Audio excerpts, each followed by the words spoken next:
Iran के खिलाफ Israel और अमेरिका की जंग को 20 दिन से ज्यादा हो चुके हैं। लोग परेशान हैं या शायद मजे में भी हैं। मिसाइलें गिरते देखकर, बड़े बड़े फाइटर जेट्स देखकर, हवाई जहाज देखकर, बड़ी बड़ी मोटी मोटी तोपें देखकर, उनके गोले देखकर वीडियो गेम खेलने वाले बच्चे और कई बड़े भी बहुत थ्रिल महसूस कर रहे हैं। ईरान में अब तक 1500 से ज्यादा लोग मर चुके हैं। इजराइल में भी लोग मरे होंगे और अमेरिका के सैनिक मर रहे हैं। दूसरों को गोली लगते देखना, उनके चीथड़े उड़ते हुए देखना कितना मजेदार लगता है ना इन लोगों को। और जब एक नेता जो खुद अपनी कब्र में पैर लटकाए खड़ा हुआ है और बच्चों के स्कूल पर मिसाइलें मारता है तो ये तो देखने लायक बन जाता है।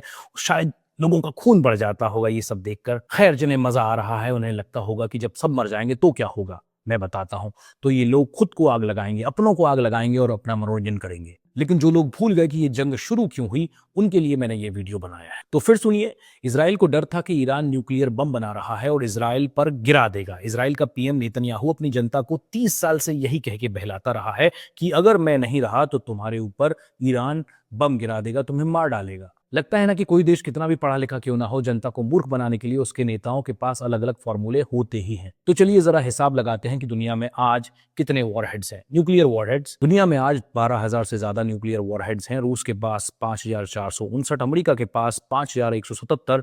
ये दो देश मिलकर दुनिया के 90% परमाणु हथियार अपने पास रखते हैं। इजराइल के पास 90 से ज्यादा वॉरहेड्स हैं जिन्हें वो कभी ऑफिशियली मानता नहीं है, यानी छुपा कर रखता है।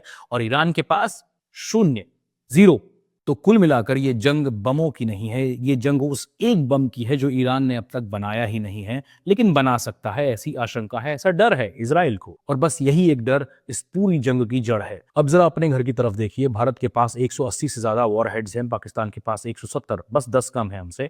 दोनों पड़ोसी हैं, दोनों दुश्मन भी एक दूसरे को मारने लगे हैं। दोनों के पास परमाणु बम है और दोनों चुप हैं। क्यों? क्योंकि दोनों जानते हैं कि अगर एक ने न्यूक्लियर स्विच दबाया तो दूसरा भी दबा देगा। यही डिटरेंस है, यही वो संतुलन है जो दुनिया को अब तक बचाए हुए है। ईरान यही संतुलन चाहता था और इजराइल यही संतुलन तोड़ना चाहता था। और अमेरिका वही करता है जो इजराइल चाहता है। और भारत को पता है कि हमारा तेल उधर से आता है, हमारे 1 करोड़ से ज्यादा लोग वहां रहते हैं और ये आग हमसे बहुत दूर नहीं है ना।